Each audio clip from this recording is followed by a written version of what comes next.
The moment little Jamie's wail echoed through the marble lobby, Isabella knew her last chance was slipping away, until the CEO himself stepped out of the elevator and everything changed.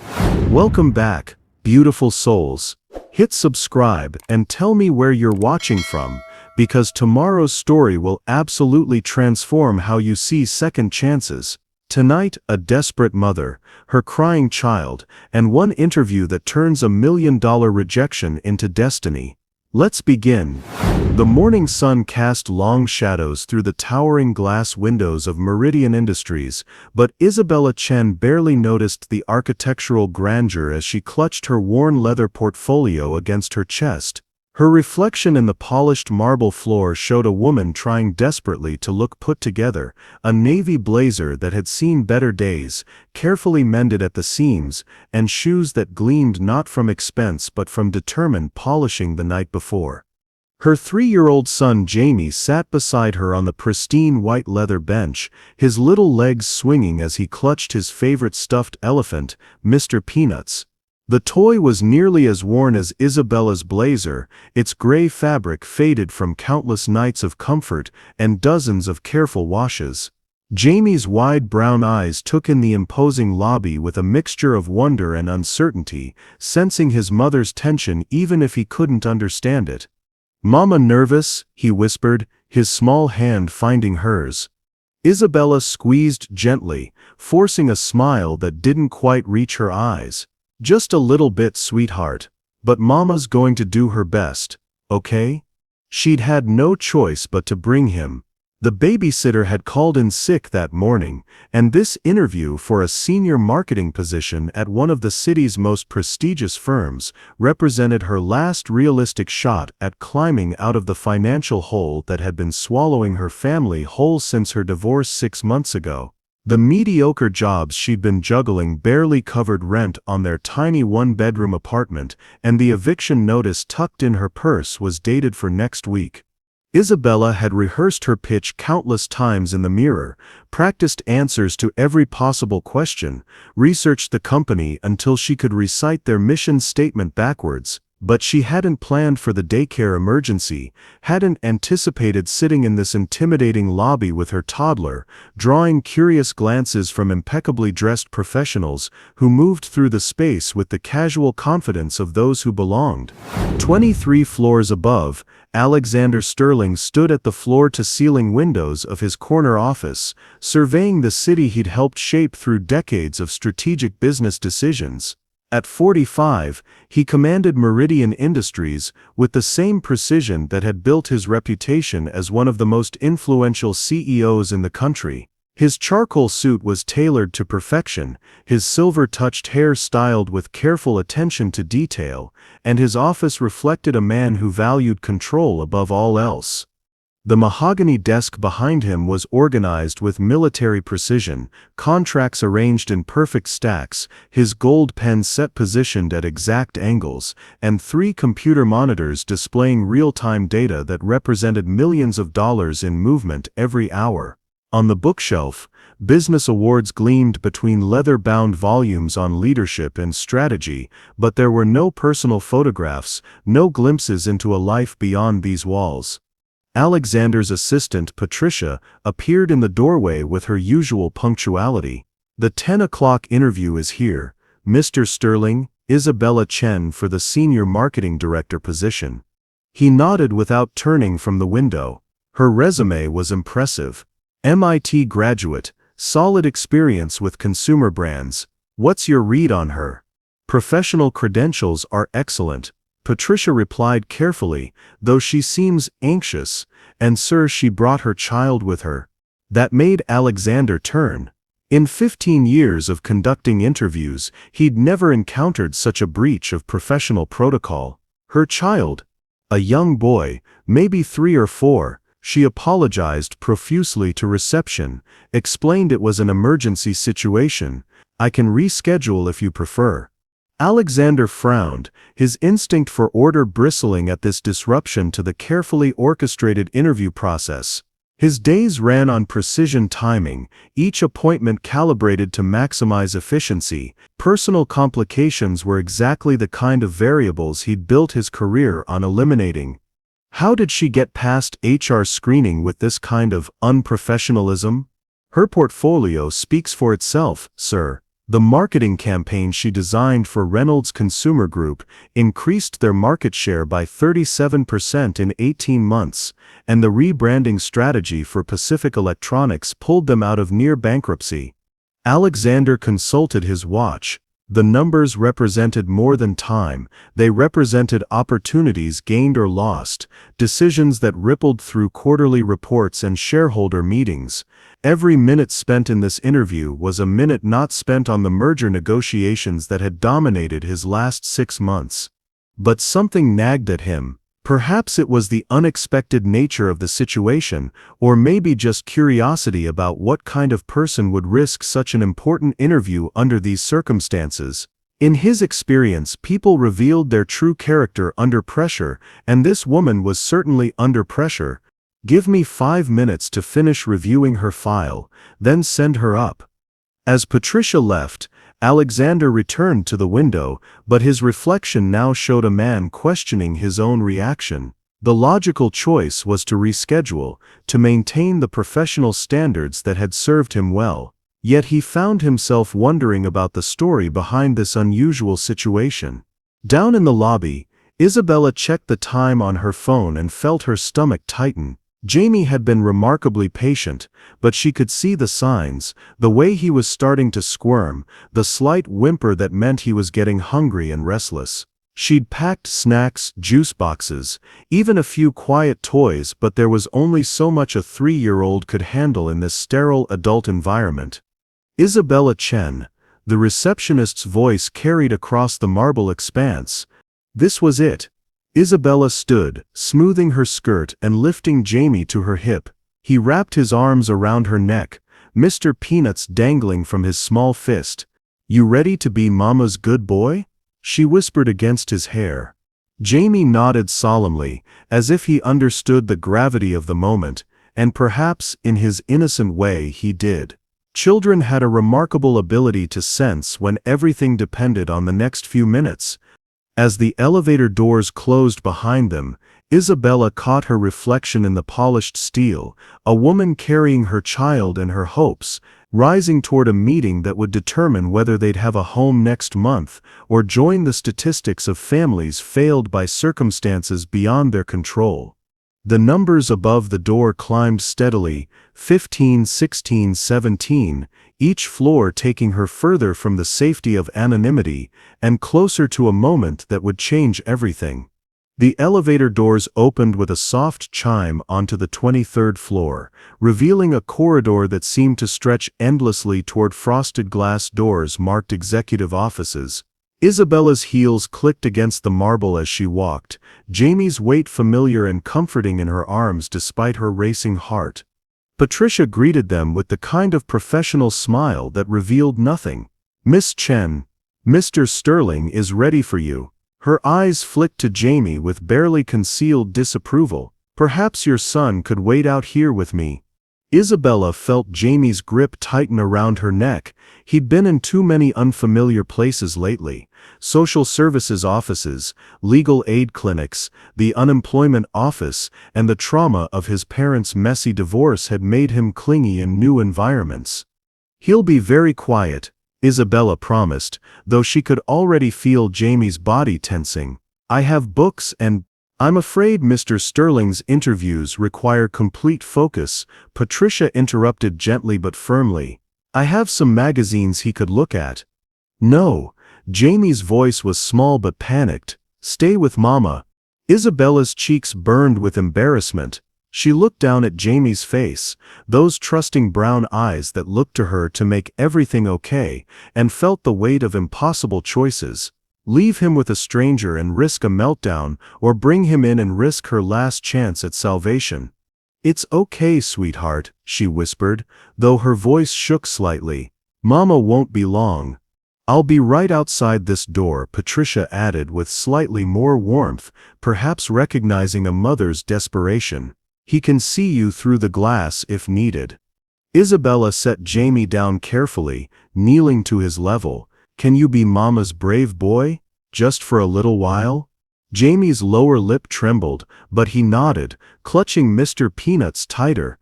The office beyond the frosted doors was even more intimidating than Isabella had imagined. Floor-to-ceiling windows offered a breathtaking view of the city, while Alexander Sterling stood silhouetted against the light like a figure from a business magazine cover. He was younger than she'd expected, maybe mid-40s, with the kind of confident bearing that spoke of a life where doors opened and problems disappeared with a phone call. Miss Chen. His handshake was firm, professional. Please have a seat. Isabella arranged herself in the leather chair across from his massive desk, her portfolio positioned carefully in her lap. Through the glass doors she could see Jamie sitting beside Patricia, his face pressed against the transparent barrier, watching her with wide, uncertain eyes.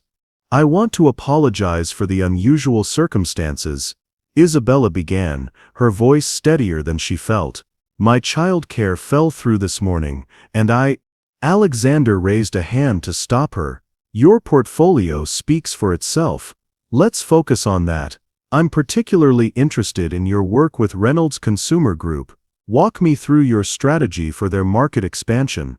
Relief flooded through Isabella. He was going to give her a real chance despite the complication. She opened her portfolio and launched into her presentation, her confidence building as she discussed campaign metrics and consumer psychology. For 10 precious minutes, she was in her element, the brilliant marketing strategist who had built her reputation on understanding what made people connect with brands. Alexander found himself genuinely impressed. Her insights were sharp, her strategic thinking sophisticated. She spoke with passion about creating authentic connections between companies and consumers, about the importance of emotional resonance in building brand loyalty. This wasn't someone desperately saying what she thought he wanted to hear. This was a professional who truly understood her craft. The Reynolds campaign succeeded because we stopped trying to sell products and started telling stories, Isabella explained, her eyes bright with enthusiasm. People don't buy features, they buy feelings, experiences, the promise of who they could become. And the 37% market share increase followed naturally once we aligned their messaging with genuine consumer desires rather than manufactured ones. When you speak authentically to what people really want, connection, security, hope, they respond. Alexander nodded, making notes. This was exactly the kind of innovative thinking Meridian needed for their upcoming product launches. What would you say is the most crucial element in Mama? Jamie's wail cut through the office like a siren, high-pitched and desperate. Through the glass they could see him pressed against the door, tears streaming down his face as Patricia tried unsuccessfully to comfort him. Isabella's professional composure cracked instantly. I'm so sorry. Want Mama now. The sound was piercing in the quiet office. Alexander watched Isabella's face transform from confident professional to anguished mother in seconds. Her hands fluttered between her portfolio and the door, torn between the opportunity she desperately needed and the child who needed her more. Please, she whispered, half to Alexander and half to herself. He's been through so much lately, and Jamie's cries intensified, the kind of full-body sobs that only a deeply distressed toddler could produce. Other employees in the corridor were beginning to stare, and Patricia looked increasingly flustered as she tried to manage the situation. Alexander felt something twist in his chest, an unfamiliar sensation that caught him off guard. The sound of the child's distress wasn't just disruptive, it was heartbreaking. But more than that, watching Isabella's internal struggle revealed something he hadn't expected to see. Most candidates faced with this choice would either abandon the interview to tend to their child or ignore the crying to focus on their career opportunity. But Isabella sat frozen in a moment of impossible decision, her love for her son and her desperation for the job warring visibly across her features. I should go, she said finally, starting to close her portfolio. "I'm so sorry for wasting your time." "Wait." The word came out before Alexander had consciously decided to speak. Isabella paused, looking at him with a mixture of hope and resignation. "Bring him in." "I what?" "Your son. Bring him in here." Isabella's eyes widened. "Mr. Sterling, I couldn't possibly. He's clearly not going to calm down out there, and frankly his distress is more disruptive than his presence would be." Alexander stood, surprising himself with the decision. "Let's try a different approach." Isabella hesitated for a moment, then moved quickly to the door. The instant she opened it, Jamie launched himself into her arms, his sobs immediately quieting to sniffles as he buried his face in her neck. "I'm sorry, Mama," he whispered, his voice muffled. "I was scared." "It's okay, baby," she murmured back, her own voice thick with emotion. "Mama's here." Alexander watched this exchange with fascination. The transformation in both mother and child was immediate and profound. Isabella's tension visibly eased as she held her son, while Jamie's panic dissolved into calm security. There was something achingly authentic about the moment, no performance, no pretense, just pure maternal love offering comfort to a frightened child. "Mr. Peanuts wanted to see Mama too," Jamie added solemnly, holding up his stuffed elephant as explanation. Despite himself, Alexander felt his mouth twitch toward a smile. "Mr. Peanuts?" Jamie nodded gravely. "He gets scared sometimes. Like me." "Well," Alexander said, settling back into his chair, "perhaps Mr. Peanuts would like to sit in on the rest of our meeting." Isabella looked at him with undisguised gratitude. "Are you sure? Let's continue where we left off." Alexander replied, though something fundamental had shifted in the room's atmosphere. The sterile professional environment had been invaded by something warm and real, and he found he didn't mind the intrusion as much as he should have. As Isabella settled back into her chair with Jamie on her lap, the little boy's curious eyes taking in the impressive office, Alexander realized he was about to conduct the most unconventional interview of his career. And for reasons he couldn't quite articulate, he was looking forward to it. The office felt different now, with Jamie's small presence filling the space between the adults. Alexander found himself distracted by details he'd never noticed in 15 years of interviews: the way sunlight caught the child's dark hair, how Isabella's entire posture had softened once her son was safe in her arms, the quiet contentment that had replaced the earlier chaos. But this was wrong. Everything about this situation violated his carefully constructed professional boundaries. "Perhaps we should reschedule," Alexander said abruptly, his voice cooler than it had been moments before. "When you have proper arrangements in place." Isabella felt the shift immediately, the warmth that had briefly entered his tone evaporating like morning dew. Jamie, sensing the change in atmosphere, pressed closer to her chest, his small fingers tangling in the fabric of her blazer.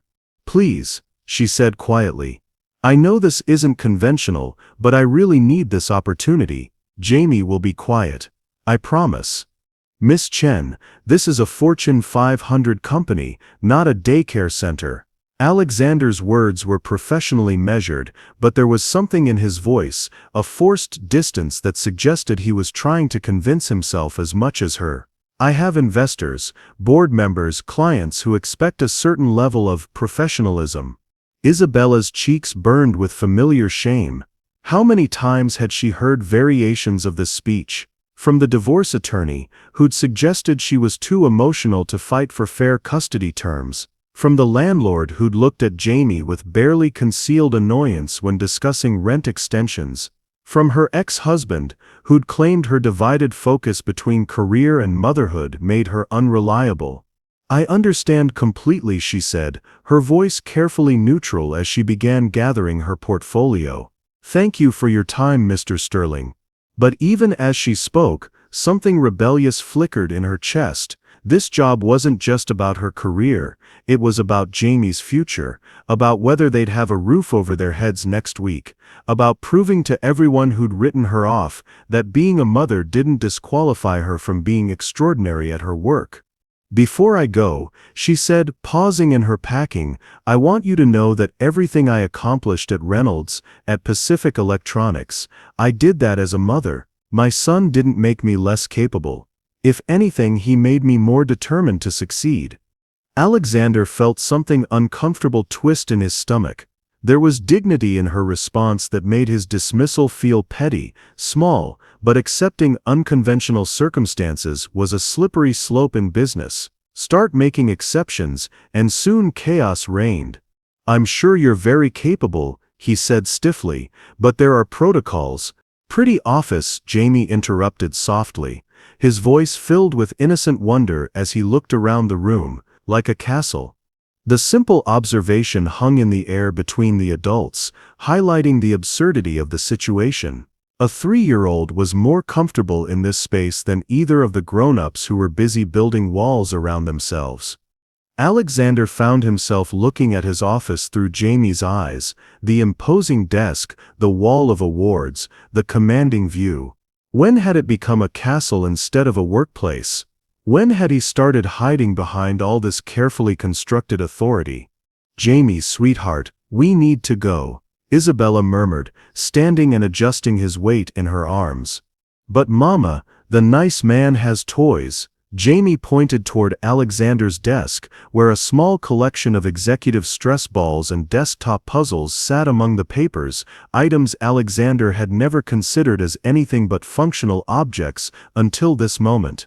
"Those aren't toys, baby. They're for work." Alexander watched Isabella's face as she corrected her son, the automatic deference, the assumption that she and her child didn't belong in his world. It reminded him uncomfortably of his own childhood, of being shuttled between nannies and boarding schools while his parents built their own business empire. The memory of feeling like an inconvenience in expensive adult spaces. Actually, he found himself saying, "I suppose they could be considered toys." Isabella looked at him sharply, surprise replacing resignation. Jamie perked up with interest.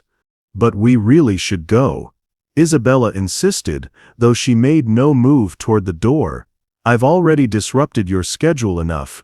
"My schedule," Alexander repeated, the words feeling strange in his mouth. When had his life become so rigidly structured that a child's presence felt like chaos? Yes, well, schedules can be adjusted. Neither of them seemed quite sure what was happening. Alexander knew he should maintain professional boundaries, stick to the protocols that had served him well. Isabella knew she should accept graceful defeat and preserve what dignity remained. But something had shifted in the room's atmosphere, a crack in both their carefully constructed walls. "The truth is," Alexander continued, fighting against his instincts, "your work speaks for itself. The Reynolds campaign was brilliant. The Pacific Electronics turnaround was inspired." "Thank you," Isabella said carefully, uncertain whether this was leading toward opportunity or just a kinder rejection. "But this situation is highly irregular. I know. I've never conducted an interview under these circumstances." "I understand." They were circling each other like cautious animals, both wanting something but afraid to name it. Alexander wanted to believe that exceptional talent could override conventional limitations. Isabella wanted to prove that her circumstances didn't define her capabilities. But both were trapped by expectations, his of uncompromising professionalism, hers of gracious acceptance of defeat. Jamie, oblivious to the adult tension, had spotted something that captured his complete attention. "Mama, look, pictures."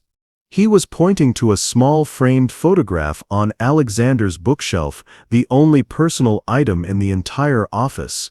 It showed a much younger Alexander with an older man, both of them smiling broadly in front of what appeared to be the construction site of this very building.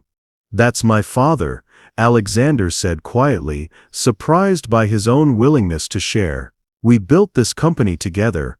"He looks nice," Jamie said with the simple directness children possessed. Where is he now? The question struck Alexander like a physical blow. He died 3 years ago. Isabella saw something crack in Alexander's composed facade. I'm sorry, she said softly. He would have handled this situation better than I am, Alexander admitted, the words escaping before he could stop them. He always said that real leadership meant adapting to circumstances, not forcing circumstances to adapt to you. The office fell quiet, except for the distant hum of the city below. Jamie had grown sleepy in his mother's arms, his head heavy against her shoulder, Mr. Peanuts dangling forgotten from his small fist. I should let you get back to your day, Isabella said finally, though she remained seated. Yes, Alexander agreed, though he made no move to end the meeting. You should probably, that is. I'm sure you have other interviews scheduled. It was a fishing expedition, and they both knew it. Actually, I don't, Isabella admitted. This was my last chance. The only company that called me back. The honesty hung between them like a bridge. Neither was quite ready to cross. Alexander felt the weight of her admission, the understanding that his decision carried consequences far beyond a simple hiring choice. Isabella felt exposed, vulnerable in a way that professional interviews weren't supposed to allow.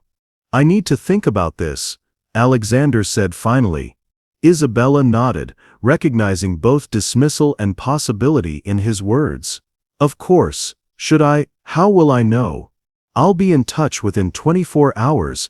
As Isabella stood to leave, Jamie stirred in her arms, lifting his head to look back at Alexander with sleepy eyes. Bye-bye, nice castle man, he said with a small wave. Despite everything, Alexander found himself waving back. Isabella had barely reached the elevator when Patricia's voice called out behind her. Miss Chen? Mr. Sterling would like to see you again. Isabella's heart leaped, then immediately crashed as reality set in. He was probably going to offer her some gentle career advice or a referral to a company that might be more family-friendly, corporate speak for positions with lower salaries and fewer opportunities. Of course, she replied, adjusting Jamie's weight as they walked back toward the frosted glass doors. Alexander was standing by his window when they entered, his posture rigid with the kind of tension that came from making decisions that went against every instinct. He turned as they approached, his expression unreadable. I've been thinking about what you said, he began, then paused as his phone buzzed insistently. He glanced at it, frowned, then looked up apologetically. I'm sorry, I need to take this. It's about the Hartwell merger. The phone rang again immediately. Then Patricia's voice came through the intercom. Mr. Sterling, I have Mr. Hartwell on line 2, and the attorneys are asking about the contract modifications. Alexander's jaw tightened. The merger had been 18 months in the making, representing the largest acquisition in Meridian's history. Today was supposed to be the final negotiation session, but Hartwell had been playing games all week, changing terms and demanding concessions at the last minute. I'll be right there, he called to Patricia, then looked at Isabella with genuine regret. I'm sorry this can't wait. But I don't want to end our conversation like this. Isabella stood, recognizing dismissal when she heard it. I understand. Business comes first. No, wait. Alexander's hand moved instinctively toward her, then stopped. The meeting could run long, probably hours, but there's something I want to discuss with you, about a potential position. Would you be able to wait? Isabella blinked in surprise. Wait? Here. There's a comfortable lounge area on this floor. Patricia can show you. I know it's an unusual request, but, Mr. Sterling? Patricia's voice carried new urgency. Mr. Hartwell says if you're not on the call in 5 minutes, he's walking away from the deal. Alexander muttered something under his breath that sounded suspiciously like a curse. Isabella had never seen someone look so torn between professional obligation and personal inclination. I'll wait, she heard herself saying. If you think there's really something to discuss. Relief flooded Alexander's features. Patricia will take care of you. There's food, coffee, a children's area we set up for the family day event last month. I'll find you as soon as I can. He was already moving toward his desk, loosening his tie slightly as the phone continued its insistent ringing. And Miss Chen, thank you. Isabella wasn't sure what she was being thanked for, but she found herself nodding as Patricia ushered them toward a door she hadn't noticed before. The executive lounge was a revelation, nothing like the sterile formality of Alexander's office. Warm earth tones replaced the cold marble, comfortable couches clustered around low tables, and floor-to-ceiling windows offered the same spectacular view, but somehow felt welcoming rather than intimidating. In one corner, someone had indeed set up a small children's area with soft toys, picture books, and a low table with crayons and coloring books. The kitchenette has everything you might need, Patricia explained, her earlier coolness replaced by something approaching maternal concern. Juice boxes in the refrigerator, crackers, fruit, and there's a bathroom just down the hall if your little one needs it. Jamie had already discovered the toy corner, setting Mr. Peanuts carefully on the low table before exploring a bin of blocks with growing excitement. I don't understand, Isabella said quietly. Why is he doing this? Patricia studied her for a moment, then sat down on the couch across from her. In 15 years of working for Mr. Sterling, I've never seen him ask anyone to wait through a business meeting, especially not a merger negotiation. Maybe he just feels sorry for us. Mr. Sterling doesn't make business decisions based on sympathy, Patricia replied firmly. He saw something in you that impressed him, something beyond your credentials. Isabella watched Jamie building an elaborate tower with the blocks, his earlier distress completely forgotten in the joy of play. His father would have handled it better, he said. Patricia's expression softened. Richard Sterling was special. He built this company on the belief that business should serve people, not the other way around. Alexander inherited his brilliance, but sometimes I think he forgot he also inherited his father's heart. Through the walls they could hear the muffled sound of voices. Alexander's measured tones alternating with what sounded like increasingly heated responses from the speakerphone. The merger negotiation was clearly not going smoothly. "Mama, look," Jamie called out, proudly displaying his block tower. "It's tall like the castle." Isabella smiled, settling more comfortably into the couch. The waiting felt strange, suspended between possibility and disappointment, between hope and resignation. She'd never been in a position quite like this, dependent on someone else's timeline, trusting in promises that might evaporate the moment business pressures took precedence. But something about Alexander's request felt genuine. The way he'd looked at Jamie, the crack in his professional facade, when he'd mentioned his father, the obvious internal struggle when choosing whether to continue their interrupted conversation, none of it felt like corporate politeness. An hour passed. Jamie had moved from blocks to coloring, carefully staying within the lines of a picture of a castle that bore an amusing resemblance to the office building they were sitting in. Isabella found herself actually relaxing for the first time in months. The constant anxiety of job hunting and financial pressure temporarily held at bay by the simple act of waiting. The voices from the conference room grew louder, then suddenly quieter. Footsteps echoed in the hallway, followed by the sound of elevator doors closing. Minutes later, Alexander appeared in the lounge doorway, his tie askew and his hair slightly mussed. He looked drained, but not defeated. "I'm sorry," he said, taking in the domestic scene. Isabella curled up on the couch with a cup of coffee, Jamie surrounded by toys and artwork. That took much longer than expected. "How did it go?" Isabella asked, though she wasn't sure she had the right to such a personal question. Alexander loosened his tie completely and sank into a chair across from them. Hartwell walked away. 18 months of negotiations, down the drain because he wanted to change fundamental terms at the last minute. "I'm sorry."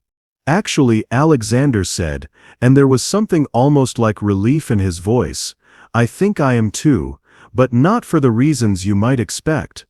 Jamie looked up from his coloring, taking in Alexander's rumpled appearance with the frank assessment children specialized in. "You look tired, Castleman." Alexander's mouth curved into what might have been the beginning of a real smile. "I am tired, Jamie. Very tired. Mama says when people are tired, they need hugs," Jamie announced solemnly, "and maybe cookies." Isabella felt her cheeks warm. "Jamie, Mr. Sterling doesn't need—" "Actually," Alexander interrupted softly, "that sounds like excellent advice." The admission hung in the air between them, this powerful CEO acknowledging that maybe, just maybe, he needed something besides merger agreements and quarterly projections. Something as simple as human comfort and sweetness. "I have cookies," Jamie said helpfully, pointing to the snack area, "and I give good hugs. Mama says so." Isabella watched Alexander's face transform as he looked at her son, the careful professional mask slipping away to reveal something unexpectedly vulnerable underneath. "Well then," Alexander said quietly, "perhaps we should discuss that position I mentioned. Over cookies." For the first time all day, Isabella allowed herself to believe that maybe, just maybe, everything was about to change. The cookies were store-bought vanilla wafers from the executive kitchen, but Jamie treated them like gourmet delicacies, carefully dunking each one in his juice box and offering commentary on their perfect crunchiness. Alexander found himself genuinely engaged in this analysis, asking follow-up questions about cookie-to-juice ratios with the same intensity he'd once reserved for quarterly earnings reports. "So," Isabella said carefully, settling back into the couch as Jamie continued his snack evaluation, "you mentioned a position." Alexander nodded, but something had shifted in his demeanor, a hesitation that hadn't been there before. "Before we discuss that, I want to understand something. Your resume shows a gap. 6 months between Pacific Electronics and now." Isabella's hands tightened around her coffee cup. She'd hoped he wouldn't notice, or would be polite enough not to ask. "Personal circumstances. The divorce was complicated." "Complicated how?" The question was gentle but persistent. Isabella found herself looking at Jamie, who was now using his remaining cookie pieces to build what appeared to be a miniature castle. How much truth could she afford? How much vulnerability was too much? "My ex-husband is Thomas Chen. He's a partner at Morrison, Lew and Associates." Alexander's eyebrows rose slightly. He knew the law firm, one of the most prestigious in the city, known for representing corporate interests in high-stakes litigation. "He convinced me to take a step back from my career when Jamie was born," Isabella continued, her voice carefully neutral, "said it would be better for the family if I focused on part-time consulting, worked from home." I believed him. I thought we were building something together. She paused, watching Jamie stack cookie crumbs with intense concentration. "Turns out he was building something, just not with me." The paralegal was 24, fresh out of school, and apparently much more suitable for the kind of wife a rising partner needed. Alexander felt something cold settle in his stomach. "He left you for someone else." "He left me for someone who didn't come with a crying baby," and stretch marks and opinions about his 12-hour workdays. Isabella's laugh held no humor. But the real betrayal came during the divorce proceedings. He argued that since I'd been out of the full-time workforce, since I'd chosen to prioritize family over career, I wasn't entitled to significant spousal support. Meanwhile, his income had tripled during the years I was home with Jamie. "That's," Alexander began, but Isabella held up a hand. "The judge agreed with him, said I was young enough to rebuild my career, that modern women shouldn't expect to be financially dependent on their ex-husbands. What they didn't account for was that 6 years of part-time work had left gaps in my experience, made me look unreliable to potential employers, especially when those employers heard I had a young child." Alexander was quiet for a moment, processing this information. "So you've been looking for work for 6 months. I've had interviews, dozens of them. But the moment they find out about Jamie, things change." Suddenly I'm a liability, someone who might miss work for school events or sick days, someone whose priorities are divided. Isabella's voice grew stronger, more defiant, as if being a mother made me less capable of strategic thinking or creative problem-solving. Jamie looked up from his cookie architecture. "Mama's sad," he observed matter-of-factly. "Not sad, baby. Just explaining something to the nice man." Alexander found himself leaning forward. "What happened at Pacific Electronics? That campaign you designed. It was brilliant." For the first time, Isabella's face lit up with genuine pride. "I saw that their problem wasn't product quality, it was perception. Consumers saw them as outdated, irrelevant. So I proposed a complete rebrand around the concept of timeless innovation. We highlighted their 60-year history, not as old-fashioned, but as proof of lasting value in a disposable world. The tagline was built to last, designed for tomorrow," Alexander recalled. "Exactly. We targeted millennials who were starting to value durability over trends, parents who wanted to buy things once instead of replacing them constantly." The campaign spoke to deeper anxieties about sustainability, about wanting to make choices that reflected values rather than just convenience. Alexander was impressed all over again. "And this was all part-time work? Evenings and weekends mostly." While Jamie napped, Thomas used to complain that I cared more about other companies' success than our family's stability. Isabella's voice turned bitter. Ironic, considering he was the one undermining our family's stability. The revelation hung between them. Alexander was beginning to understand that he wasn't just interviewing a talented marketing professional, he was meeting someone whose personal and professional worlds had been systematically dismantled, who was fighting to rebuild from the ground up while carrying the additional responsibility of raising a child alone. "There's something else," Isabella said quietly. "Thomas is fighting for joint custody. His lawyer is arguing that my unemployment makes me an unfit parent, that Jamie would be better off spending more time with his father who can provide stability." Alexander felt a surge of something that surprised him with its intensity, anger. "He's using your job search against you in custody proceedings." "Next week, actually. The hearing is next week." Isabella's voice was barely above a whisper. "If I don't have employment by then, if I can't prove I can provide for Jamie financially." She didn't need to finish. Alexander understood the stakes now. This wasn't just about a career opportunity, it was about a mother's fight to keep her child. Jamie had abandoned his cookie construction and was now leaning against his mother's leg, his small hand resting on her knee with the intuitive comfort children offered when they sensed distress. "Mama's the best mama," he announced firmly, as if this settled all legal questions.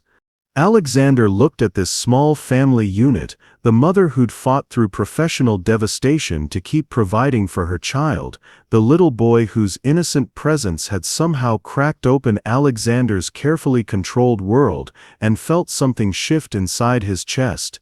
"Isabella," he said quietly, using her first name for the first time, "I want to tell you something, about why I really asked you to wait today." She looked up, hope and wariness warring in her expression. "When I saw you with Jamie earlier, when he was crying and you had to choose between comforting him and pursuing this job opportunity, you didn't choose, you tried to find a way to do both. That's not a weakness in an employee, that's exactly the kind of innovative problem-solving I need in my executive team." Isabella's eyes widened. "More than that, watching you handle that crisis with grace, while maintaining your professionalism, seeing how you've turned personal devastation into motivation to rebuild. These aren't red flags, they're exactly the qualities that would make someone an exceptional leader." "Mr. Sterling." "Alexander," he corrected gently. "And I'm not finished. The position I want to discuss isn't just any job. It's Executive Vice President of Marketing and Brand Strategy.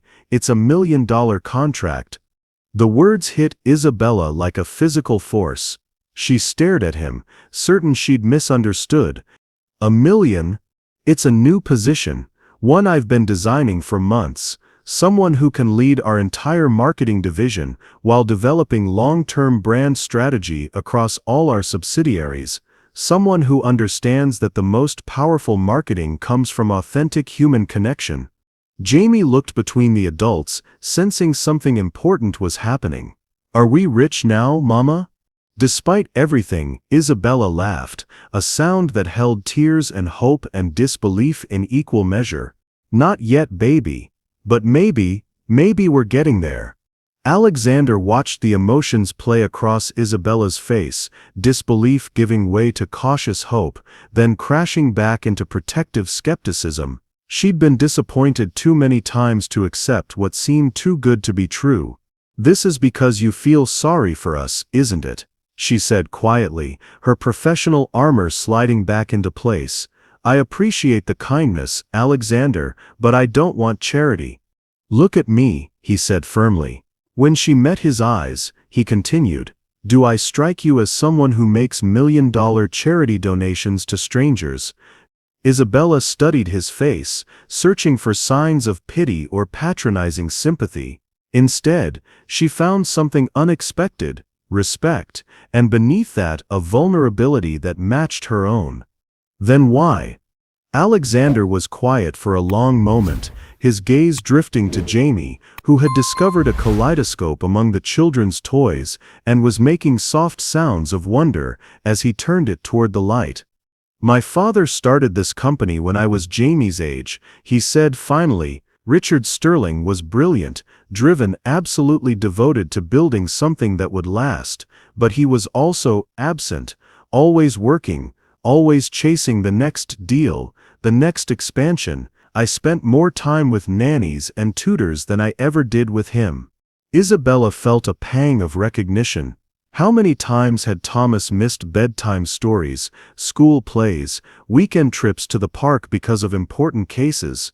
"When I took over the company after his death, I swore I'd do things differently, more efficiently, more strategically. I eliminated the inefficiencies that had cost him time with his family." Alexander's laugh held no humor. "What I actually did was eliminate the humanity that made him a great leader. I turned this place into a machine." Jamie had abandoned the kaleidoscope and was now building something elaborate with wooden blocks, his tongue poking out in concentration as he balanced one piece on top of another. "You know what I realized watching you today?" Alexander continued. "You didn't choose between being a professional and being a mother. You integrated them. Your love for Jamie doesn't compromise your abilities, it enhances them. It gives you perspective, empathy, problem-solving skills that can't be taught in business school." Isabella felt something warm unfurl in her chest. "That's what I've been trying to tell people for months. The executives who passed you over are idiots," Alexander said bluntly. "They saw liability where they should have seen strength."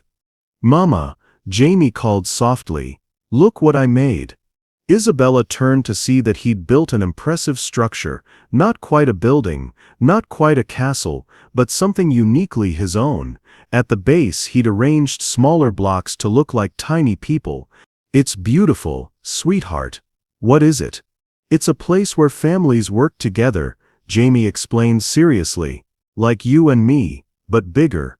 Alexander felt something catch in his throat. Out of the mouths of babes. "That's very wise, Jamie." "Mr. Peanuts helped," Jamie added, holding up his stuffed elephant. "He's good at ideas." "Well, please tell Mr. Peanuts I'm impressed." Isabella watched this exchange with growing amazement. This powerful CEO was having a genuine conversation with her 3-year-old son, treating Jamie's childish observations with the same attention he'd probably give to board presentations. "You're good with him," she said softly. Alexander looked surprised. "I don't have much experience with children." "Could have fooled me. I keep thinking about what my father would say if he could see this moment," Alexander admitted. "He always believed the best business decisions came from understanding people, not just numbers. Read the hearts, not just the charts, he used to say." "He sounds like a good man." He was. Brilliant, intuitive, generous to a fault. I spent so much energy trying to live up to his business acumen that I forgot about his character." Alexander paused, then added quietly, "He would have offered you the job in the first 5 minutes." Isabella felt tears prick her eyes. "And you?" "I spent 45 minutes trying to talk myself out of doing the right thing because it didn't fit my protocols." Alexander shook his head. "Some CEO I make. You asked me to wait. You took the time to understand the whole story. That counts for something." Jamie had apparently decided his building project was complete and was now arranging the small block figures in various positions around the structure. "The families are having a party," he announced, "because they're happy now." Alexander found himself smiling, genuinely smiling for the first time in months. What kind of party? "A cookie party, with juice. And maybe ice cream if they're extra good." "That sounds like an excellent party." Isabella watched Alexander's face transform as he engaged with Jamie's imaginative play. Gone was the stern executive who'd initially dismissed them. In his place was someone warmer, more alive, more fundamentally human. "Can I ask you something?" she said. "What happened to the merger deal? Really?" Alexander considered her question, then settled back in his chair with the air of someone ready to be completely honest. "Hartwell wanted to gut half our workforce to maximize profits from the acquisition. He kept pushing for concessions that would have destroyed what made the smaller company valuable in the first place: their innovation, their culture, their commitment to their employees." "So you walked away?" "I told him that some things were worth more than money. He laughed and said I was going soft, that my father would have found a way to make the deal work." Alexander's voice grew stronger. "Maybe he would have, but my father also would have found a way to protect the people who would have been hurt by Hartwell's vision." Isabella felt something shift between them, a recognition of shared values, of similar struggles with balancing professional success and personal integrity. "Your father would be proud of you," she said quietly. "I hope so. I really hope so." Jamie had apparently finished his party planning and was now approaching Alexander with something in his small hands. "For you," he said solemnly, offering Alexander one of his carefully guarded cookies. "For me? Because you look hungry. And because you made Mama smile." Alexander accepted the cookie with the gravity the gesture deserved. "Thank you, Jamie. This is very generous." "That's what friends do," Jamie explained matter-of-factly, then climbed onto the couch next to Isabella. Isabella felt her heart squeeze. In his innocent way, Jamie had just declared Alexander a friend, something that seemed to startle the man as much as it touched him. "Friends," Alexander repeated quietly, looking at the cookie as if it were made of gold. "Is that okay?" Isabella asked, suddenly uncertain. "I know this is all very unconventional." "It's perfect," Alexander interrupted, his voice rough with emotion he didn't try to hide. "It's absolutely perfect." For the first time in 6 months, Isabella felt safe, not just financially secure, but genuinely safe, as if she and Jamie had found someone who would protect rather than exploit their vulnerability. Someone who saw their small family as a strength rather than a complication. And for the first time in 3 years, Alexander felt like he was exactly where he belonged. The warm bubble of connection was shattered by the sharp sound of Alexander's office door slamming open. Patricia's voice carried panic as she called out, "Mr. Sterling, you need to see this immediately." Alexander was on his feet instantly, his business instincts overriding the peaceful moment. "What's wrong?" Patricia appeared in the lounge doorway, her usually composed face flushed with alarm. Behind her stood 2 men in expensive suits, one Isabella recognized with a sinking heart. Thomas, the name escaped her lips like a curse. Her ex-husband stepped into the room with the predatory confidence of a man who smelled victory. At 42, Thomas Chen still carried himself like the star athlete he'd been in college, his tailored suit and gleaming watch announcing his success to anyone within viewing distance. Behind him lurked Martin Wessler, a private investigator Isabella knew from the divorce proceedings. "Hello, Isabella," Thomas said smoothly, his eyes taking in the cozy scene, the toys scattered around, Isabella curled on the expensive couch, Jamie playing peacefully at their feet. Interesting way to spend a job interview. Alexander stepped forward, his voice cutting with authority. "I don't know who you are, but this is a private meeting. You need to leave." Thomas extended a manicured hand. "Thomas Chen, Morrison, Liu and Associates. I'm Isabella's ex-husband and Jamie's father." His smile was sharp as a blade. "And you must be Mr. Sterling. The man my investigator says has been entertaining my ex-wife and son for the past 3 hours." Isabella felt the blood drain from her face. "You had me followed?" "I had you monitored," Thomas corrected with legal precision. "The custody hearing is in 5 days, Isabella. I needed to document your lifestyle choices." Jamie looked up from his blocks, confusion clouding his small face as he sensed the sudden tension. "Daddy?" "Hello, son." Thomas's voice softened marginally. "Daddy's here to take you home." "But we're playing with the castle man," Jamie protested, looking between his parents with growing distress. Alexander felt rage build in his chest, clean, protective fury that surprised him with its intensity. "Mr. Chen, you have no right to—" "Actually, I have every right," Thomas interrupted, pulling out his phone. "Wessler, show them what we documented." The investigator stepped forward with tablet in hand, his voice clinical as he began reading from his notes. Subject arrived at Meridian Industries at 9:47 a.m. with minor child for alleged job interview. Interview concluded at 10:23 a.m. However, subject remained on premises for an additional 3 hours, during which time she was observed in intimate conversation with CEO Alexander Sterling. Isabella's heart hammered against her ribs. "Intimate conversation? We were discussing a job opportunity." "Were you?" Thomas's eyebrows rose mockingly, "because what my investigator documented looks suspiciously like a social visit.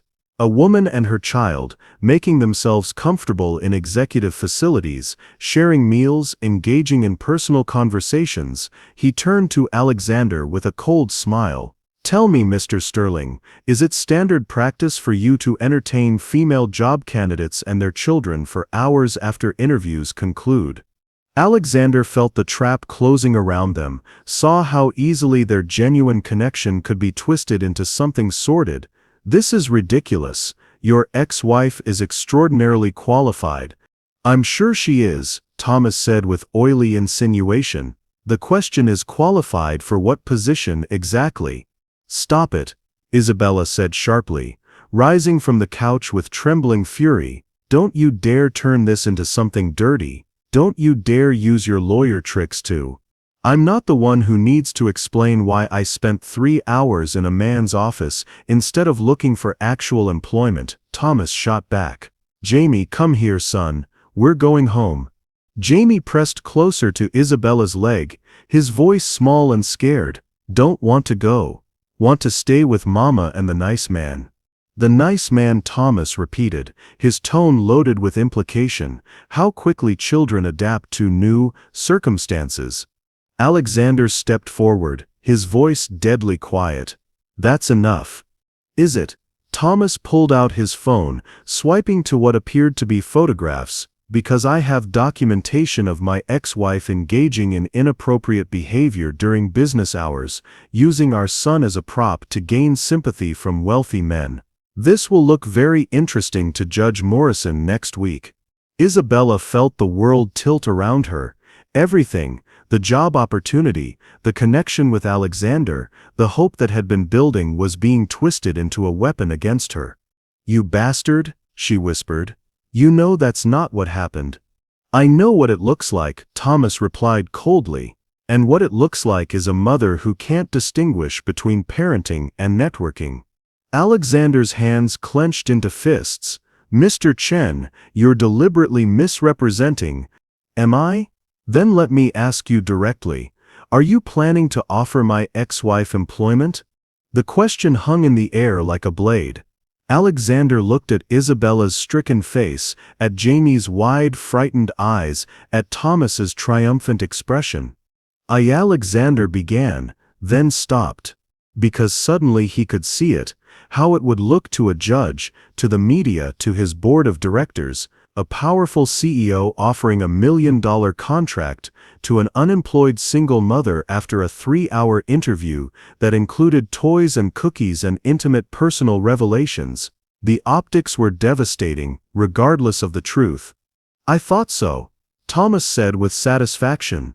"Isabella, you've put this gentleman in an impossible position. Just like you put our marriage in an impossible position with your unrealistic expectations and divided loyalties." "That's not," Isabella started, but her voice broke. Because she could see it too now. The dream job, the financial security, the chance to keep Jamie, it was all crumbling because she'd allowed herself to believe that honesty and connection mattered more than appearances. "The hearing is Monday at 9 a.m., Thomas continued relentlessly. "I'll be presenting evidence that Jamie's mother is unable to maintain appropriate boundaries, unable to secure stable employment, and unable to provide the kind of structured environment a growing boy needs." He moved toward Jamie, who instinctively shrank back against Isabella's legs. "Come on, son. Let's let Mommy and her friend finish their business meeting." "No." Jamie's voice was pure anguish. "Want to stay with Mama." Isabella's world shattered completely. Her son's distress, Alexander's stricken silence, Thomas's cold satisfaction, it was all too much. She'd been so close to saving everything, and in one moment, it had all turned to ash. "Please," she whispered, though she wasn't sure if she was speaking to Thomas, to Alexander, or to the universe itself. "Please don't do this." But Thomas was already lifting Jamie despite the child's protests, already moving toward the door with the investigator trailing behind. "I'll see you in court, Isabella," he said quietly. "Try to find some appropriate employment before then. If you can." And then they were gone, leaving Isabella and Alexander alone in a room that moments before had felt like sanctuary, but now felt like a crime scene. Isabella sank onto the couch, her body shaking with rage and despair. "I'm sorry," she whispered. "I'm so sorry I dragged you into this." Alexander stood frozen, watching the woman who had minutes earlier represented hope and possibility now crumbling under the weight of consequences he was only beginning to understand. The silence stretched between them like a chasm, filled with everything they couldn't say. The silence in the executive lounge stretched like a wound, broken only by the distant hum of the city below. Isabella sat motionless on the couch, staring at the scattered toys that minutes ago had represented joy and possibility, but now felt like evidence in a case against her. Alexander paced to the window, his hands clenched behind his back, his mind racing through scenarios and consequences.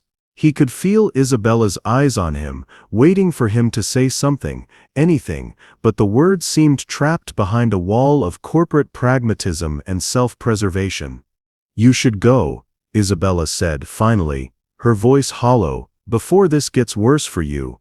Alexander turned from the window. "Isabella." "No, it's okay. I understand." She began gathering Jamie's scattered toys with mechanical precision. "Thomas is right about the optics, a CEO offering $1 million contract to an unemployed single mother after one unconventional interview? It looks exactly like what he's suggesting it is." "But it's not what it is," Alexander said firmly. Isabella's laugh held no humor. "That doesn't matter. What matters is what a judge will think, what your board will think, what the media will make of it if Thomas decides to go public." She stuffed Mr. Peanuts into her purse with shaking hands. "I won't let you sacrifice your reputation for someone you met 3 hours ago." Alexander watched her pack away the remnants of their brief connection, and something inside him rebelled. "What if I don't care about the optics?" "You should care. This is your company, your legacy." Isabella stood, clutching her portfolio against her chest like armor. "Your father built something important here. Don't let my problems destroy it." My father, Alexander repeated quietly, would be ashamed of me right now. Isabella paused in her packing. What? Alexander moved to his father's photograph on the bookshelf, touching the frame gently. He once told me that the measure of a man wasn't what he did when it was easy, but what he did when it cost him everything. Alexander, please don't. He said that cowards hide behind policies and procedures, but leaders take risks for what's right. Alexander's voice grew stronger. I've been hiding behind protocols my entire career, making safe choices, avoiding anything that might be messy or complicated or human. Isabella felt tears prick her eyes. I'm messy and complicated. Thomas is right about that much. Yes, you are. Alexander agreed, surprising her. You're messy and complicated, and you've turned my perfectly ordered day completely upside down. He turned to face her fully. And you're the best thing that's happened to this company in years. You can't know that. You've known me for 3 hours, Alexander finished. 3 hours in which I've seen more authentic leadership, more grace under pressure, more innovative problem-solving than I see in most boardrooms in a year. Isabella shook her head desperately. It doesn't matter what you've seen. Thomas has documentation, photographs, a narrative that will destroy us both. Then we'll create a better narrative. The words hung between them, loaded with implication. Isabella stared at him, afraid to hope. What are you saying? Alexander pulled out his phone, scrolling to his contacts.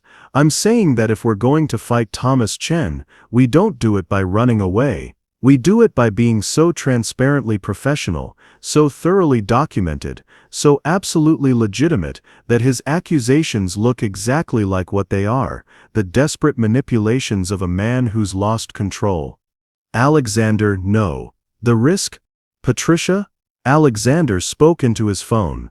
I need you to prepare a formal employment contract. Executive Vice President of Marketing and Brand Strategy. Salary, $1 million annually, plus benefits and profit sharing. He paused, looking directly at Isabella. Yes, I'm sure. Have legal review it immediately, and schedule a formal presentation for the board tomorrow morning. Isabella's knees gave out, and she sank back onto the couch. You can't do this. The custody hearing is Monday. If Thomas spins this as what? A legitimate business decision made through proper corporate channels? Alexander sat across from her, leaning forward intently.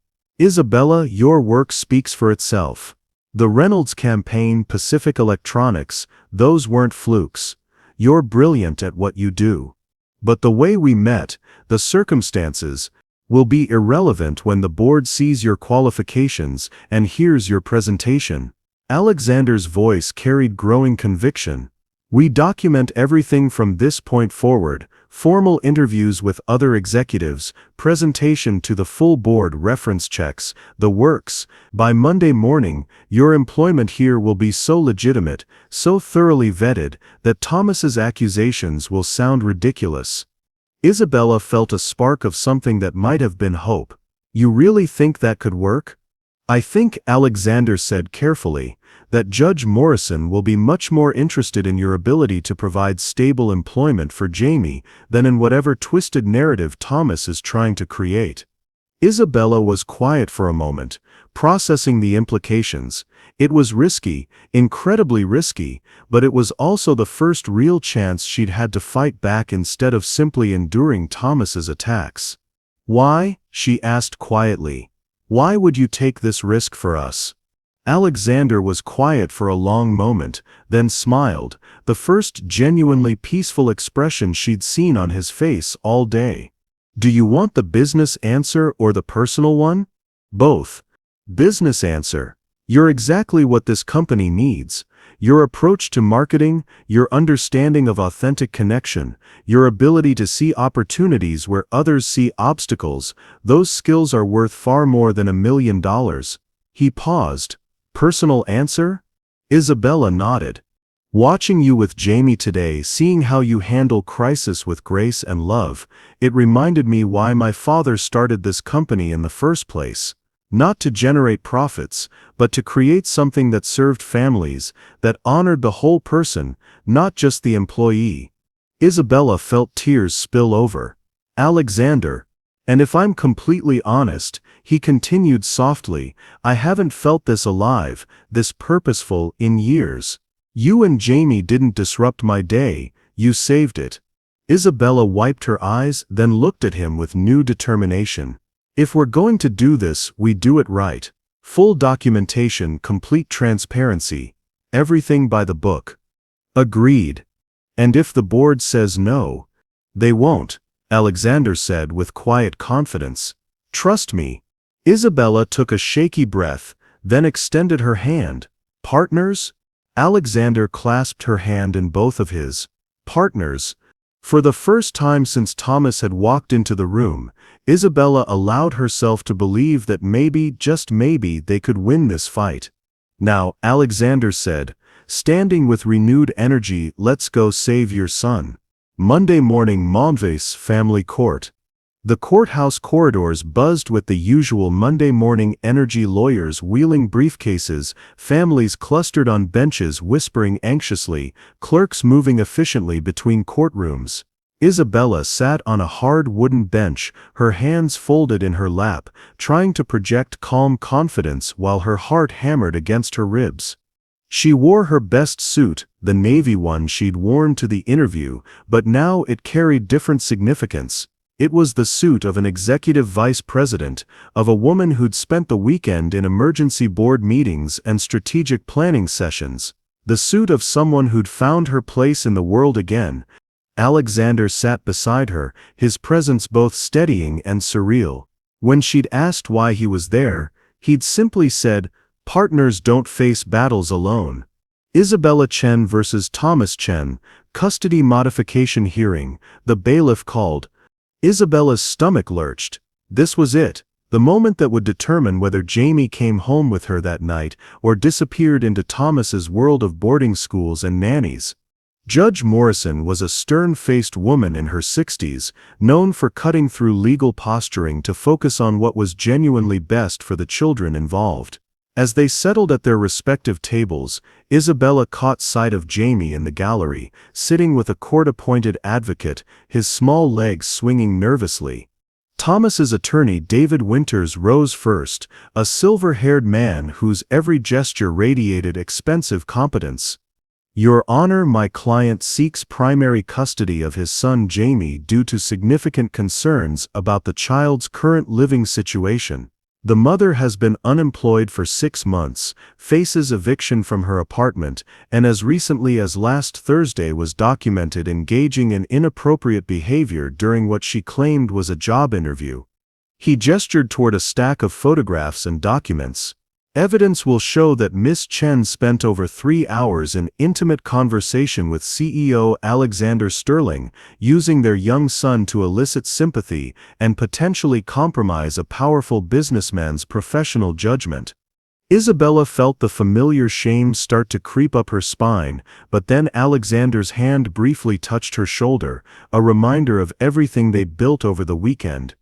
Her attorney Maria Santos, a fierce advocate for women's rights who'd taken the case pro bono, stood with quiet dignity. Your Honor, my client's circumstances have changed dramatically since these proceedings began. As of Friday afternoon, Isabella Chen accepted a position as Executive Vice President of Marketing and Brand Strategy at Meridian Industries with an annual salary of $1 million plus benefits. A murmur rippled through the courtroom. Thomas's confident expression flickered for the first time. Furthermore, Maria continued, we have documentation showing that this employment was offered based on Miss Chen's exceptional qualifications and was approved unanimously by Meridian's board of directors after a full vetting process. She placed a thick folder before the judge. Miss Chen's professional credentials speak for themselves. She's responsible for marketing campaigns that generated over $50 million in revenue for her previous clients. Her temporary unemployment was the direct result of industry discrimination against working mothers, not any lack of professional competency. Judge Morrison reviewed the documents with the careful attention that had built her reputation. Mr. Winters, your client's petition was based primarily on Miss Chen's employment status. Winters stood, clearly recalibrating. Among other concerns, Your Honor, there remain questions about Miss Chen's judgment, her priorities. Specifically, the circumstances under which she obtained this employment raise serious questions about her boundaries, her ability to maintain appropriate professional relationships. Objection. Maria interrupted. Counsel is making unsubstantiated allegations about my client's character based on speculation. Mr. Sterling, Judge Morrison said, surprising everyone by addressing Alexander directly, you're present in my courtroom voluntarily. Alexander rose. Yes, Your Honor. And you're prepared to testify about the circumstances of Miss Chen's employment? I am, Your Honor. Please approach the witness stand. Isabella's heart pounded as Alexander was sworn in. Everything depended on this moment. Mr. Sterling, Judge Morrison began, please describe for the court how Miss Chen came to be employed at your company. Alexander's voice was clear and steady. Miss Chen was referred to us through our standard recruiting process based on her exceptional professional qualifications. Her portfolio includes marketing campaigns that achieved remarkable results for previous clients. And the interview process? Initially unconventional due to a child care emergency, but ultimately more revealing of Miss Chen's character than any standard interview could have been. Alexander looked directly at the judge. I watched Miss Chen handle a crisis with grace, maintain her professionalism under pressure, and demonstrate exactly the kind of innovative problem-solving we value at Meridian. Mr. Winters suggested that Miss Chen used her child to manipulate your decision. How do you respond to that? Alexander's jaw tightened.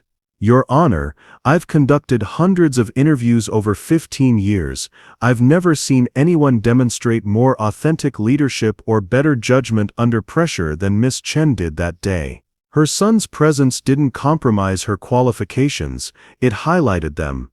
And your board's decision? Unanimous approval after reviewing her work and meeting with her extensively. Miss Chen will be leading a department of 40 employees and managing campaigns worth hundreds of millions of dollars. We don't make those decisions lightly. Judge Morrison nodded. Mr. Winters, do you wish to cross-examine? Winters stood, but his confidence had evaporated. No questions, Your Honor. As Alexander returned to his seat, Isabella felt something inside her chest unfurl like a flower reaching toward sunlight. Maria stood for her closing argument.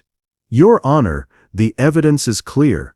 Miss Chen has secured excellent employment through her own professional merits. She has stable housing, comprehensive benefits, and the financial resources to provide for Jamie's needs. Most importantly, she has demonstrated throughout these proceedings the kind of grace and strength that makes an excellent parent. She gestured toward Jamie, who was watching the proceedings with wide, solemn eyes. This child has been through enough disruption. He needs the consistency and love his mother provides, not another upheaval designed to serve his father's convenience. Winters made a half-hearted attempt to salvage his case, but the foundation had crumbled. Thomas's financial advantage, his primary argument, had disappeared overnight. Judge Morrison deliberated for less than 10 minutes. In the matter of Chen versus Chen, this court finds that the petitioner has failed to demonstrate that modification of custody would serve the best interests of the minor child. Chen's employment status has stabilized dramatically, and there is no evidence of any behavior that would compromise her ability to parent effectively. Isabella's knees went weak with relief. Furthermore, this court notes that attempting to use employment challenges faced by many working mothers as grounds for custody modification is concerning. Primary custody remains with Isabella Chen. Mr. Chen's visitation schedule remains unchanged. Thank you, Your Honor, Isabella whispered. As the courtroom emptied, Jamie ran to Isabella, launching himself into her arms with the pure joy of a child who understood that he was going home with Mama. Did we win, Mama? He whispered against her neck. Yes, baby, we won. Alexander approached them quietly, his relief evident. Congratulations. We won, Isabella corrected gently. We couldn't have done this without you. So what happens now? Alexander asked. Isabella looked down at Jamie, then back at Alexander, this man who'd risked everything to give her a chance, who'd stood with her when she had nothing to offer in return but hope and determination. Now she said with a smile that felt like sunrise, we get back to work. You have a company to run and I have a department to lead. And cookies, Jamie added seriously. We should definitely have more meetings with cookies. Alexander laughed, genuine joyful laughter that transformed his face. I think that can be arranged. 6 months later, the Meridian Industries annual report featured a photograph that had become legendary in corporate circles, Isabella Chen presenting the company's most successful marketing campaign in a decade to an audience of investors, while a small boy sat in the front row with a stuffed elephant, watching his mother with obvious pride. The campaign Building Tomorrow's Families Today had increased market share by 45% and earned Isabella recognition as Marketing Executive of the Year. But more importantly, it had established Meridian as a company that understood what really mattered to working parents: security, stability, and hope for their children's futures. Alexander kept his father's photograph on his desk, but he'd added another picture beside it, one taken at the company picnic, showing Isabella and Jamie laughing as they helped him judge a sandcastle building contest. It reminded him daily that the best business decisions weren't always the safest ones, and that sometimes the most valuable employees came with the most complications. Mama, Jamie said one evening as Isabella tucked him into bed in their new apartment, spacious, bright, and finally feeling like home, I think the castle man likes us. I think you're right, sweetheart. Are we going to keep him? Isabella laughed, pressing a kiss to his forehead. It doesn't work that way, baby. People aren't pets. But we're friends forever, right? Like you promised? Forever and always, Isabella confirmed. Now get some sleep. Tomorrow's a big day. Another meeting? The biggest one yet. We're launching the new campaign, remember? Jamie nodded solemnly, understanding that his mother's work was important, that she was helping other families find the security and happiness they'd fought so hard to achieve. As Isabella turned off the lights, she reflected on the impossible journey that had brought them here. A year ago she'd been broken, desperate, apologizing for her existence. Now she was building campaigns that mattered, leading teams that respected her, and raising a son who knew that dreams were worth fighting for. Her phone buzzed with a text from Alexander, ready for tomorrow's presentation. She typed back, ready for anything. Partners, remember? His response came immediately. Partners. Always. Isabella smiled, setting the phone aside and settling into the peace that came from knowing that sometimes, just sometimes, taking the biggest risks led to the greatest rewards. Outside her window, the city sparkled with promise, and tomorrow held possibilities she'd never dared to imagine. She'd learned that love came in many forms: the fierce protection of a mother for her child, the unexpected kindness of a stranger who became family, and the quiet satisfaction of work that mattered. But perhaps most importantly, she'd learned that the most powerful magic happened when people chose to see strength where others saw weakness, opportunity where others saw obstacles, and hope where others saw only problems. What's the biggest risk you've ever taken for something you believed in? Share your story in the comments. You never know who might need to hear that dreams are worth fighting for. The end. Isabella found her strength, Alexander discovered his heart, and Jamie got to keep the family he needed. Sometimes the most unexpected interviews lead to the most extraordinary outcomes. If you enjoyed this story, you will surely love the next one. It's as crazier and more intriguing as you can ever imagine. So do check it out. Click on the image showing on your screen right now to watch the next one. Thank you for watching this story to the end.